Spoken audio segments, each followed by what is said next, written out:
Quand on nous a parlé de Innovation Act, on voyait beaucoup plus les mamans qui ont fait des enfants ici et qui ne sont pas elles-mêmes légales. Donc quand elles font les enfants sont d'office américains, mais elles-mêmes, elles sont en situation d'illégalité. Je ne sais pas si dans vos recherches, vous avez déjà pu avoir une information par rapport à ce genre de statut, parce que c'est ce qui préoccupe beaucoup de personnes, pas forcément dans la salle, mais dans la communauté. Nous avons beaucoup de mamans là en ville. Elles sont arrivées illégalement, elles ont fait des enfants dans le mariage, en haut, en bas, et ainsi de suite. Bon, mais les enfants peuvent aller au pays, mais elles-mêmes ne peuvent pas bouger. Donc, on ne sait pas si vous avez une ébauche de réponse par rapport à ce que la loi est en train de prévoir. Oui. OK. Il y a 5,5 millions d'enfants qui sont illégaux, et qui sont ici dans ce pays, pas illégaux.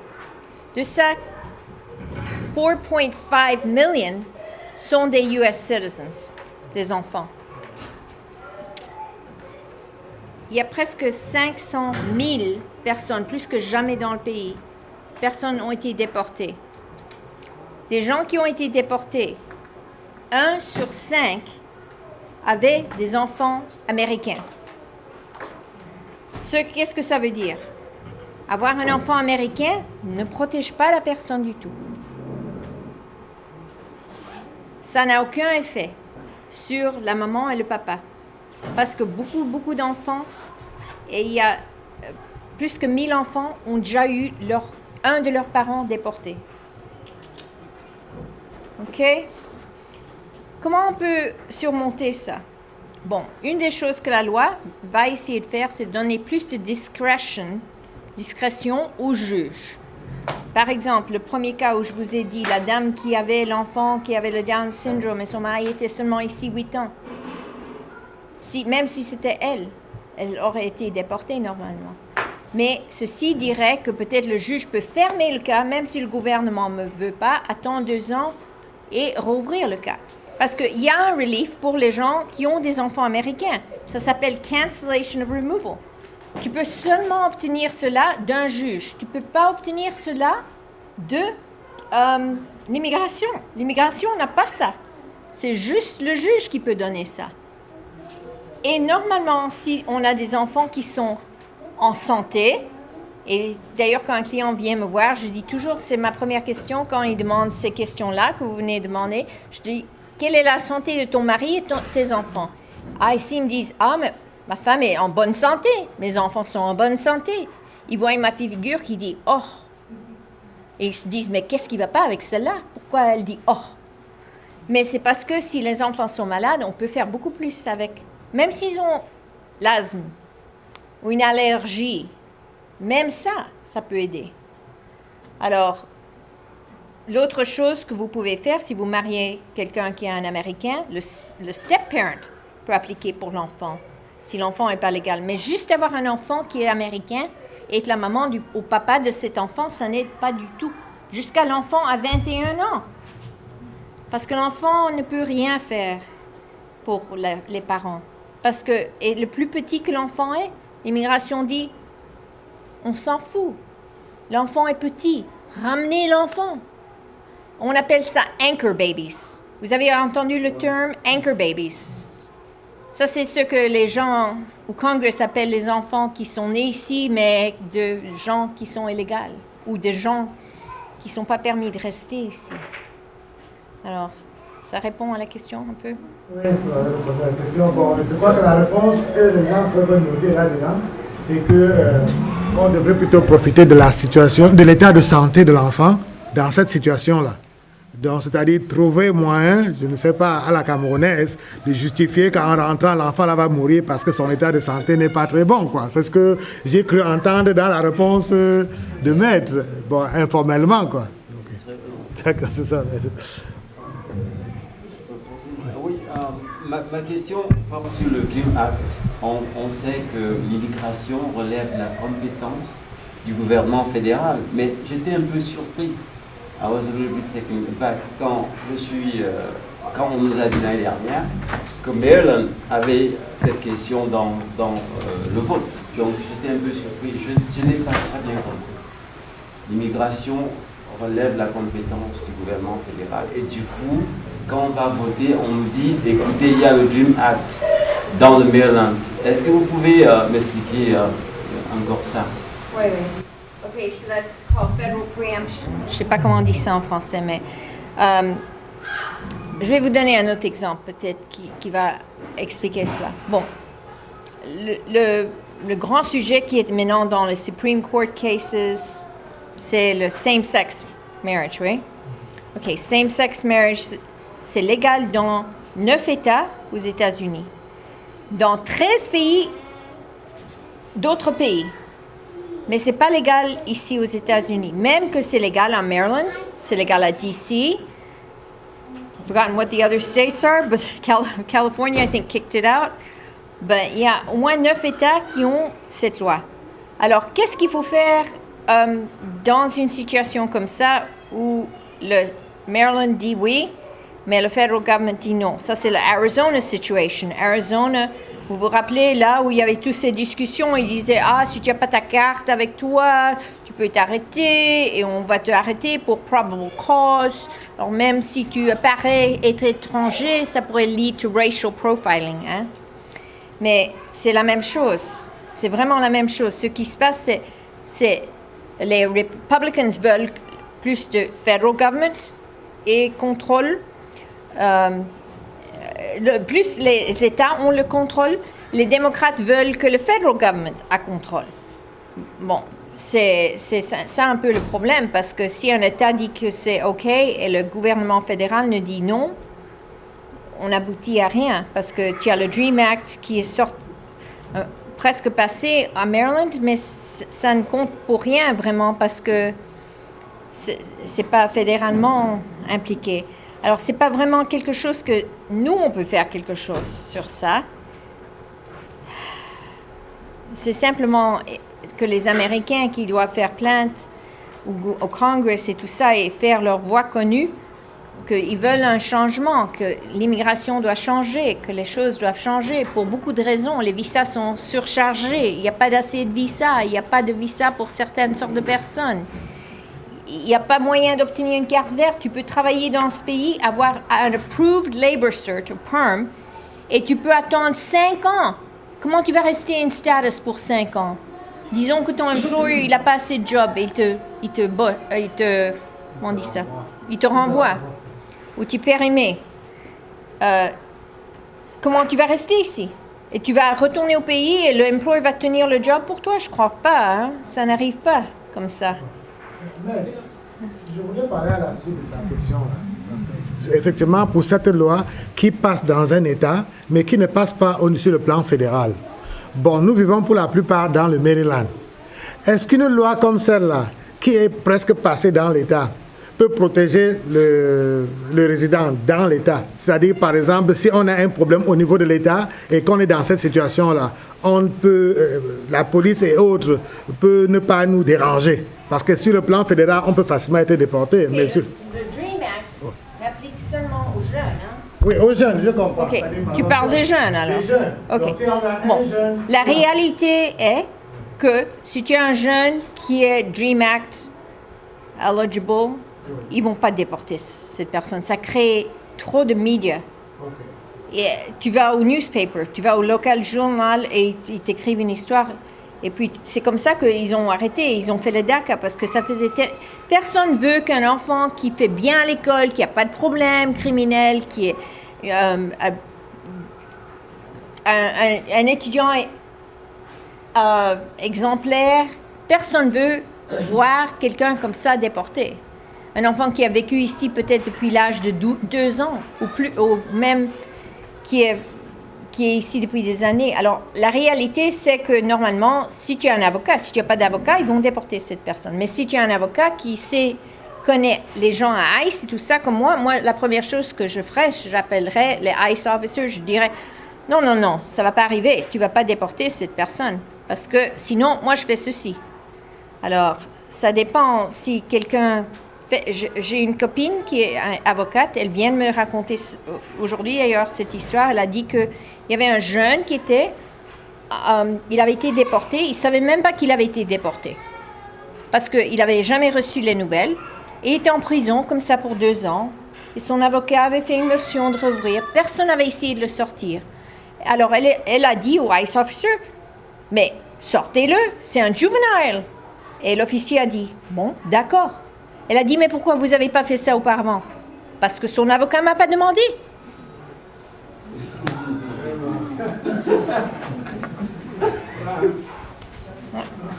La question que j'ai, c'est le Dream Art qui est fait pour les enfants. Ils ont des parents ici. Vous avez parlé d'un enfant qui a le Down syndrome, par exemple. Par rapport, si le parent, étant ici, a un état de santé qui ne va pas, est-ce qu'il peut être Dans la vieille loi, et ça c'est ce qui n'est pas proposé, c'est malheureux que ce n'est pas proposé, parce que dans la vieille loi, ça s'appelle le Can't Suspension. Tu pouvais être ici 7 ans et tu pouvais appliquer le hardship à toi-même si tu avais des problèmes médicaux. Cette loi n'existe plus. Et c'est même pas c'est proposé. C'est malheureux parce que ça aurait dû être quelque chose qu'ils auraient dû proposer. Mais la mère peut avoir des problèmes, la personne est légale et ça, ils vont rien faire si c'est seulement elle. Mais voilà ce qu'un bon avocat va faire.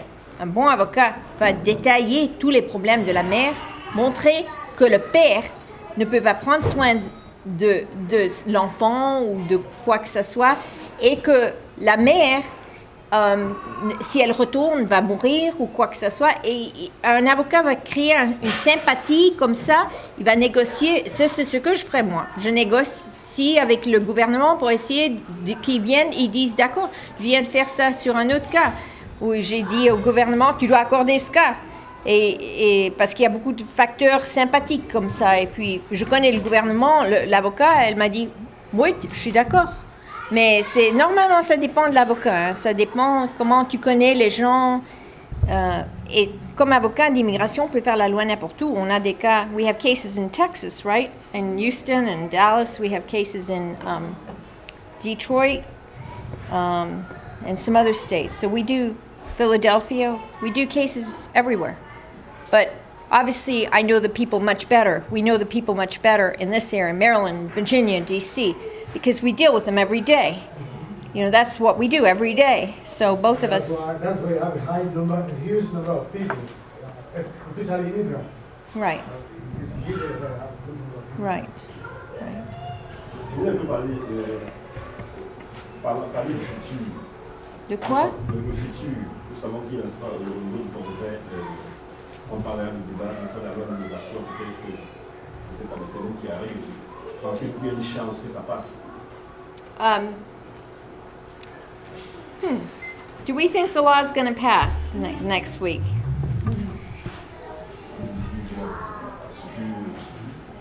I think there will be an immigration law that will pass. The question is when, and it won't be next week. I can promise you that. Maybe June they'll pass something, but the problem is different people want different things. If you hear Mark Rubio, he wants certain things. You know, Obama wants certain things. This person wants certain things. So the question is, what can they agree on? Because they all want something slightly different. And are they going to do, you know, when they talk about legalization or amnesty, it's like waving a red flag in front of a bull. Because all the anti-immigration people say, we're giving away green cards. And that's not the truth. It doesn't mean that that's not going to erase. So, you know, I don't know how they're going to do it. I don't know what they're going to do. I think many of the proposals are very good. The problem is many of these proposals come from people who aren't necessarily practitioners, who don't practice on a day-to-day basis. They're people who are, you know, intellectuals who look at the law. So what will actually pass? I think that the big thrust of things that will pass, E-Verify will pass. And I didn't even talk about that. And you know what E-Verify is? Right now there's about 400,000 people who are on E-Verify. That means your employer puts you into a system and they know what, well, it's not supposed to go back to immigration, but they know that you're legal to work, okay? The proposal is that within, and I've forgotten what the exact figures are, I think within a period of 1 year or something, they want to have that number to at least 5 million people that are on E-Verify. So how are they making this how are they going to make the immigration law pass? Enforcement benefits. Enforcement is E-Verify and border control.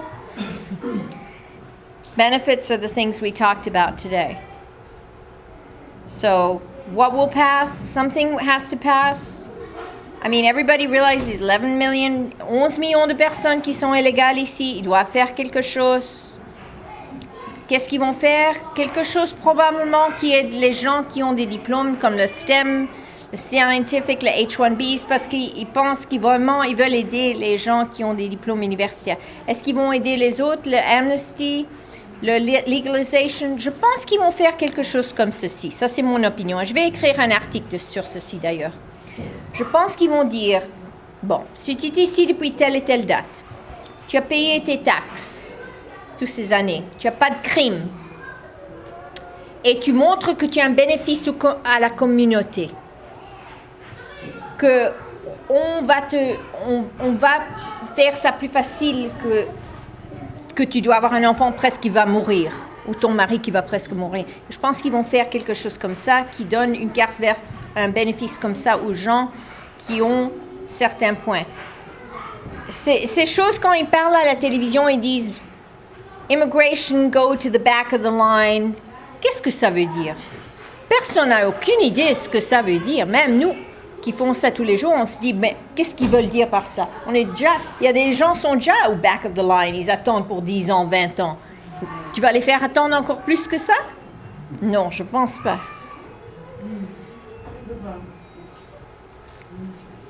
Quel est le cas d'une personne qui est citoyenne ici et puis applique tous ses enfants au pays et puis l'ambassade refuse le visa? Ça, on voit beaucoup avec le Cameroun. Her question was, what happens with a person who's a citizen here and they file for their children and the embassy refuses the visas to the children? Why do they refuse the visa? I can tell you in Cameroon why.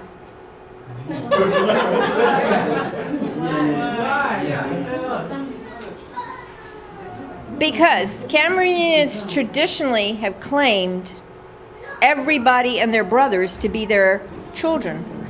Okay? So your child is your brother's sister's, dead brother's child that you adopted, but maybe you never really adopted properly, legally. And if it's your real child, and I mean, if it's your adopted child, huge problem. Did you adopt it at the right court? Is it the high court? Tribunal du premier instant, tribunal du grand instant, ça doit être le proper court. Si c'est pas le proper court, ça compte pas. So, is it legal? Et est-ce que tu avais 2 ans de résidence avec cet enfant? Ah, là, normalement, la personne adopte l'enfant juste quelques mois avant qu'il vienne ici. Mais il faut avoir 2 ans de résidence avec cet enfant. Alors, pour les enfants non adoptifs, biologiques, pourquoi ils refusent? Ce que je vois, c'est 3 choses, principalement avec les Camerounais. Une première chose, c'est que la personne qui a fait le certificat de naissance de l'enfant, le certificat de naissance n'est pas, comment on dit ça, properly registered au tribunal. Alors, quand ils viennent, ils tirent la souche, ça donne un autre nom, un autre numéro. C'est pas le correct. Alors, avant que vous essayez de toujours vérifier au tribunal, et si c'est pas correct, ça vaut pas la peine parce qu'ils vont vérifier. Il faut que ça soit corrigé. Deuxième chose, c'est que le certificat de naissance, quand les enfants vont, et ça je vois assez souvent, ils disent « Ces enfants paraissent, tu n'apparais pas comme, à moi comme si tu as 15 ans. Moi, je dirais que tu as 21 ans. » OK.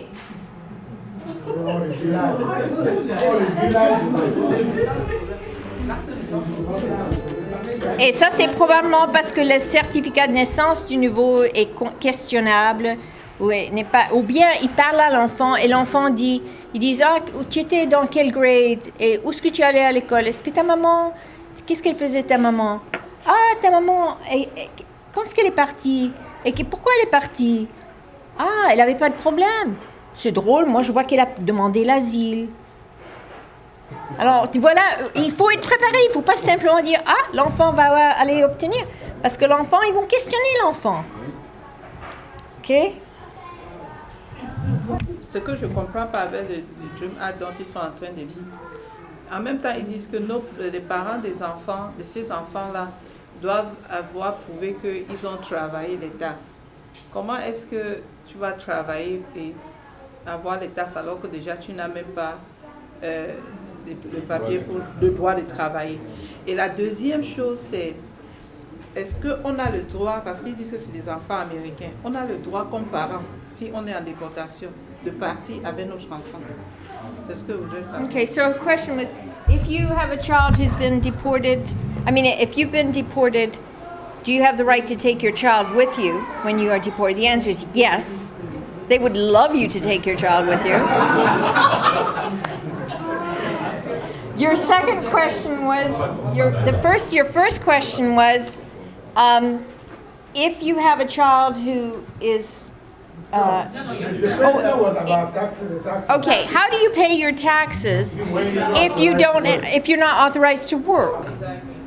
Okay, well, I assume most of you know that you can get a TIN number, right? A TIN, ITIN number, identification tax ID number.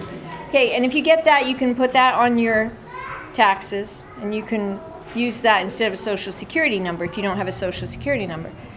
The fact is you have to pay taxes, and I don't know how, and especially hurts, frankly, the Hispanics, because what they do is they borrow somebody else's work permit usually, or they have put on their, maybe if they speak English well, maybe on their I-9 they put they were citizen. That's a no-no. No-no. Never, ever say you're a U.S. citizen or claim you're a U.S. citizen or vote, because they will come after you with a ton of bricks. The federal government will charge you. And often cases, I've seen 2 Cameroonians lately in my clients where one was just drove his wife who'd been deported to Canada because he didn't want them to pick her up and deport her. And he got charged and picked up because he was aiding and abetting his wife to take her away. So be super careful, because when they pick you up or your brother-in-law, somebody's going to talk to the federal government. Somebody's not going to keep quiet. So best thing to do is, if you get picked up by the government, and I probably shouldn't tell you this, but anyway, I'm going to tell you, don't talk. Don't say anything. Get a lawyer, because the more you say, the more they can have to use against you. If they come to your door and you've been deported, or someone in your family's been deported, and you're the U.S. citizen opening the door, say, no, you need a warrant to get into. They'll come back with a warrant, but you don't want them to let them search your house, because then you've given permission. And what if they find something else that they can use against you? Call a lawyer. Yes. Quelqu'un a une green card par la salle, est-ce qu'il peut aller au Cameroun directement? I'm going to let her answer this, because she just did this case this week. Her question is, if someone got asylum and they got their green card, can they go back home? Asylum is based on your fear of persecution in your country, and if you're afraid to, if you go back, you're not afraid to go back to your country. So you cannot go back until you become a citizen. Now, Okay. that being said, we have had people who have naturalized. Usually it applies when you naturalize. We have had people who've naturalized who've gone back 2 and 3 times for very, very short periods for the death of somebody, like the death of a father or the death of a mother. But if you went back to just be with family, not a good reason. I would have liked to ask a question like the one she asked, but concerning a family member, like the spouse. If I'm an asylee and my wife or my children are derivative asylee, can they go home? They were not persecuted. I was, they were not. Can they go home and come back? That's always a tricky question for me because technically they're asylees. They're derivative asylees, but they are asylees. So if they're from a different country, then the answer is easy. Sure, they can go back to their country. Say they're from Burkina Faso and they're not from Cameroon. Of course they can go back because the Assam is from Cameroon. But if they're from the same country, can they go back? I mean, I would err on the side of caution and say probably better not to. If they had to go back for an emergency or something, I think that would probably be okay. But if they go back, like I just had a client who's applied for naturalization. She's gone back 5 times. And I said to her, you knew, because you were my client for asylum, you were my client for the green card, so you knew you couldn't go back. Why did you go back 5 times? And her answer was, well, I'm a professional woman and I need to go back. I need to run my business and stuff and things there and things like that. And I said, okay, now give me a better reason. And she said, well, actually, my father died. I said, that's a good reason. Give me a death certificate. And then she said, well, the other time I went back, my mother died. And I said, okay, that's a good reason. Give me your mother's death certificate. Okay. So you have to, it's the way you answer the questions that makes a difference. And we have a special memo that we use that helps, that we argue to the government when we go on that, if someone's gone back. If you've gone back, it's probably not a good idea to apply for naturalization unless you see a lawyer because it's much more tricky. In fact, I had a client who did that and they said, get yourself a lawyer. And he came to see me and he'd been my old client in for asylum and he was from Nigeria. And Nigeria, as you know, has changed dramatically over the years. So I said, okay, here's what we're going to do. We're going to show that the Abacha regime and Babindiga, or whatever he was, is no longer there, and that, you know, and here's what we're going to argue. And I said, this is what I want you to learn. This is what we're going to do, and it was fine. So, but you want a lawyer to look at it. So the thing is, if you're in doubt and you've done something like this that you have to ask a question about, at least ask a lawyer. What should I do? Because the lawyer will tell you, you know, you can do this yourself, but do this, or you need to get a lawyer, you know. And you don't always need a lawyer, but many of those situations you do. Okay. Yes. There's a petition that came out on March, at the beginning of March, about if you have someone who's a citizen, that person can apply for you, or either your spouse, your children. I don't know if you're aware. Oh yeah, so it's called a 601A. Exactly. And 601A means, okay, I wish I had a chalkboard. I could draw it up for you. I'm a former teacher, so chalkboards, now in schools, my sister tells me they don't even use chalkboards anymore. Okay. No. We can use it. No, it's okay. So 3 types of immediate relative people qualify for the 601. If you're the child of a U.S. citizen and a visa is immediately available to you, if you're the parent of a U.S. citizen and the visa is immediately available to you, or if you're the spouse of a U.S. citizen and the visa is immediately available to you. So only those 3 groups of people. What does it do for you? Very little. Even though it's proposed as something great and grand, what does it do for you? It eliminates what we call the 3-year tenure bar. So that's an unlawful bar. What does it mean? It means if, and I'll say this in French just so you can follow me and maybe a little easier. So, si vous avez été ici illégalement pour plus que 180 jours, alors vous avez un bar qui s'appelle le 3-year bar. Si vous avez été ici illégalement pour plus que 12 mois, alors c'est le 10-year bar. Alors, si vous êtes légalement ici pour et vous mariez un Américain, ça fait aucune différence. Mais si vous êtes rentré illégalement, alors là, ils ont dit, ça s'appelle EWI, Entry Without Inspection. Ça veut dire que tu ne peux pas prouver quand tu es rentré, tu ne peux pas prouver comment tu es rentré. Normalement, ça est du nouveau qui? Oui. Parce que eux, ils rentrent sans inspection. Ironiquement, si vous êtes rentré sur un faux passeport, vous êtes en effet dans une meilleure position que quelqu'un qui traverse la frontière sans document. Parce que vous pouvez appliquer pour un waiver. Si vous êtes rentré sans document, il n'y a pas de waiver. Alors, il faut avoir la pétition, le I-130 approuvé, puis il faut aller faire ce 601A.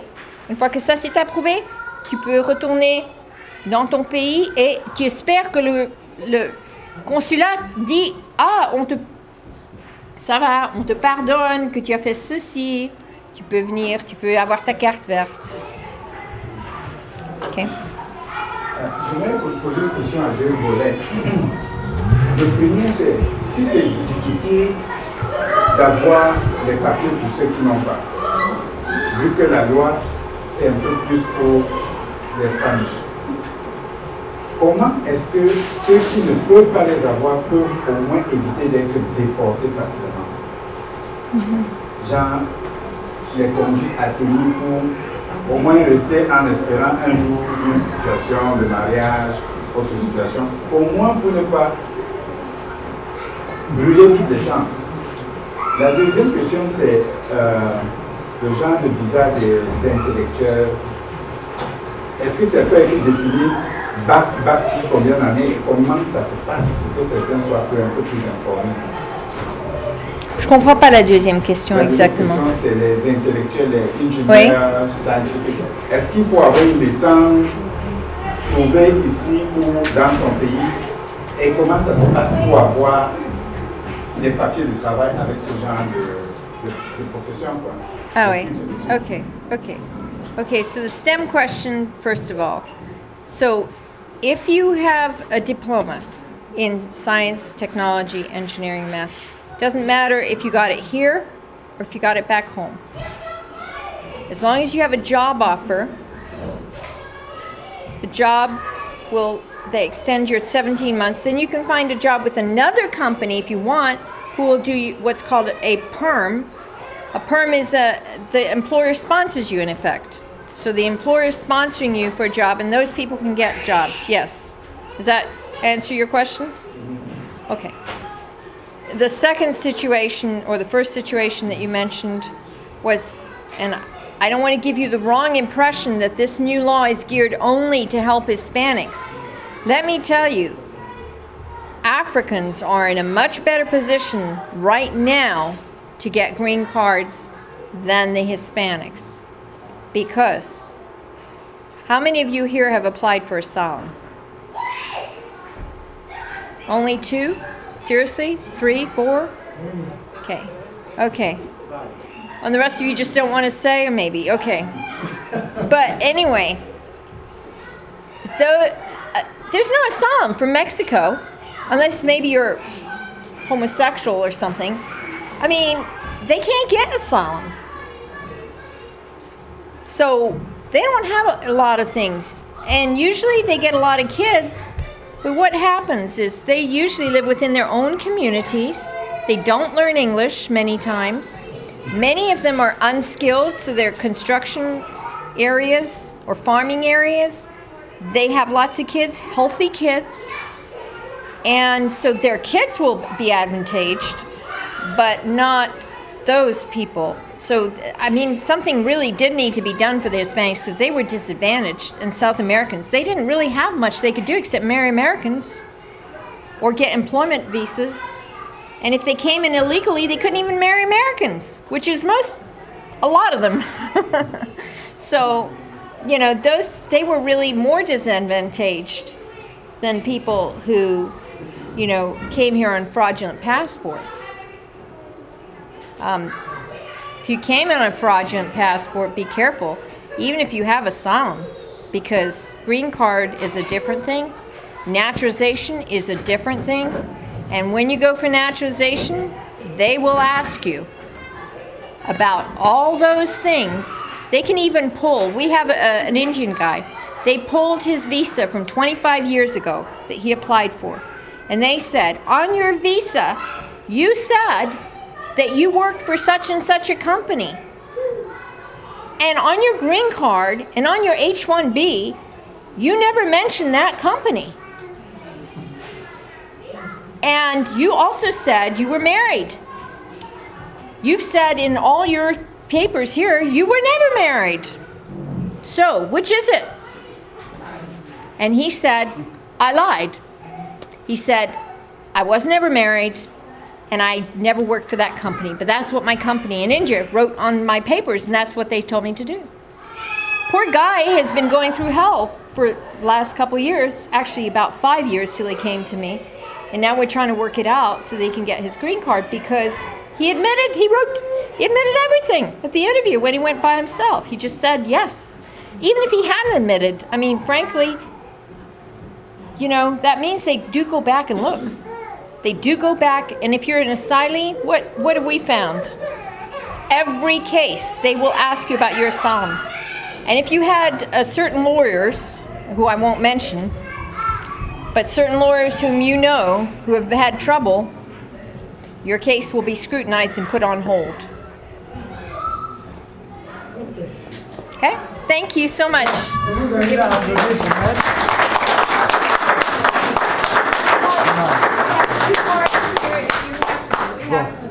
Different areas.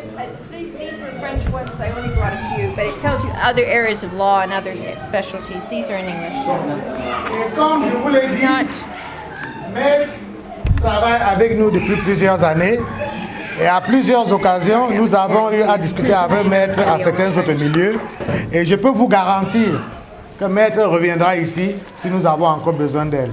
Donc il suffit tout simplement de regrouper vos questions. Nous allons faire un programme avec Maître. Et à la prochaine occasion, elle parlera encore plus longuement sur tous les sujets qui vont nous préoccuper. Et au fur et à mesure que les lois vont sortir, nous allons demander qu'elle prenne beaucoup de notes pour pouvoir nous expliquer. Donc, une fois de plus, je vous invite à applaudir pour Maître. Maître, it was a pleasure. We are really honored you were finally came. Thank you so much.